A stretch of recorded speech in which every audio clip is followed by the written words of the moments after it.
ครับวันนี้เราก็จะไปแก้รถกันนะครับเป็น cbr600rr เนาะแน่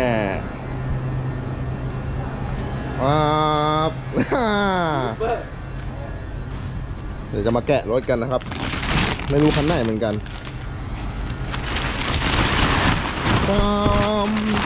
โอ้อันนี้ 600rr นะสีแดงอันนี้แหละนะครับเราจะแกะคันนี้นะว้าว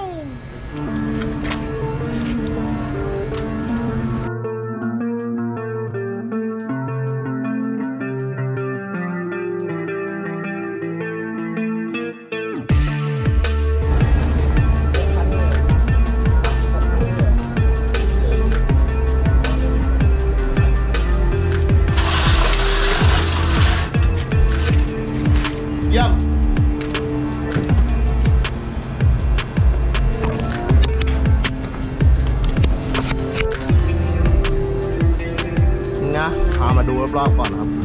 ดูรอยดูดิมันสะท้อนแสงออกมาสวยนี่ครับจะเตรียมส่งมอบวันนี้นะจะส่งมารับรถเลยอ่ะพอรู้ว่ารถมาปุ๊บจะเข้ามารับรถเลยบ่ายสามวันนี้นะความบน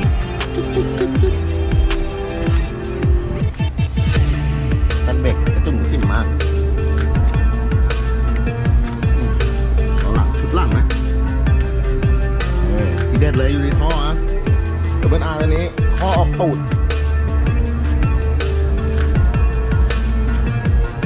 ยังไงก็ฝากกด Subscribe ให้ด้วยนะครับกดไลค์กดแชร์ครับสำหรับช่อง SMP ลองทำดู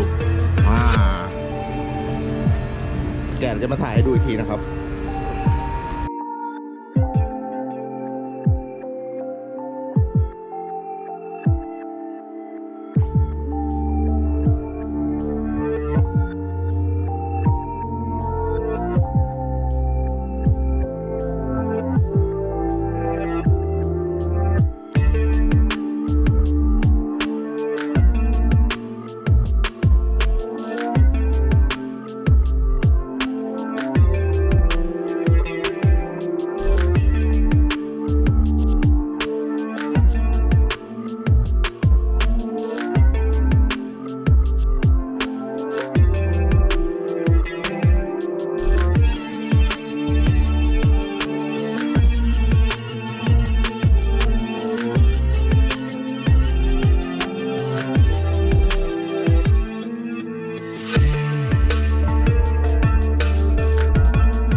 ครับก็หลุดออกมาแล้วนะครับ 600rr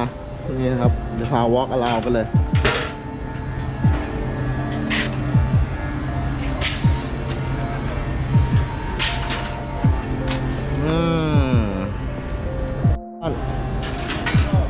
ไปครับเดี๋ยวเราก็พาไป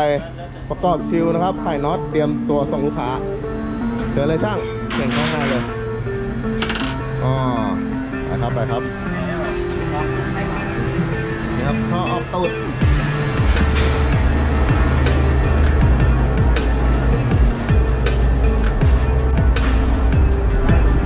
ก็เตรียมส่งลูกค้านะครับวันนี้บ่าย3 โมงว้าว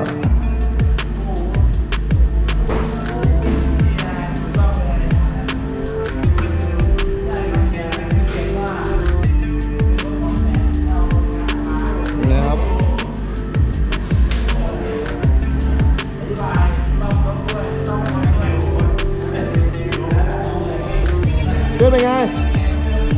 very good ครับเดี๋ยวแกะกล่องนะครับที่มันมีมาข้างในนะแกะกล่องดูกันว่าข้างในมีอะไรบ้าง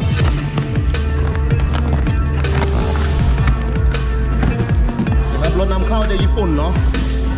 เราก็จะได้เป็นนี่นะครับ อุปกรณ์นะก็จะมีนี่นะฮะเป็นน็อตชิลเนาะน็อตยึดชิลนะครับแล้วก็user manual นะครับเป็น owner manual เนาะ600rr แล้วก็ตัวนี้จะเป็นพวกพลาสติกต่างๆจุกนะครับแล้วก็ลูกยางไว้ใส่ประกอบสุดท้ายก็จะเป็นชิล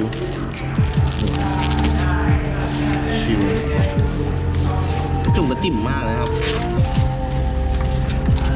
จึ๊ดนี่ฮะชิล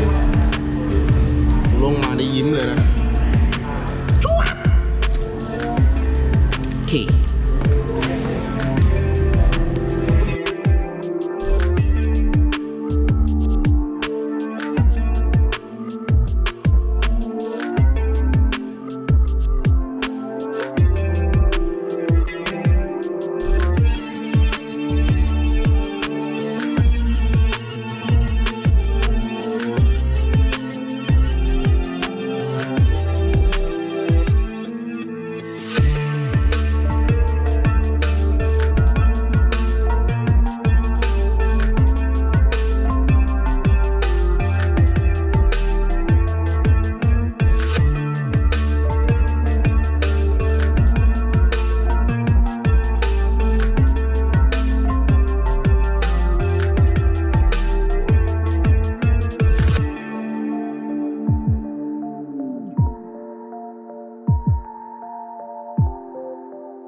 รถ ไปครับเดี๋ยวเราไป เจ๊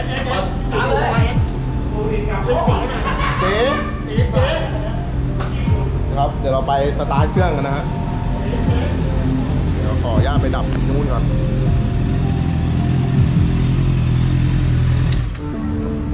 600 RR ครับ สตาร์ทครั้งแรกไปเลย DI รถนะครับ เตรียมส่ง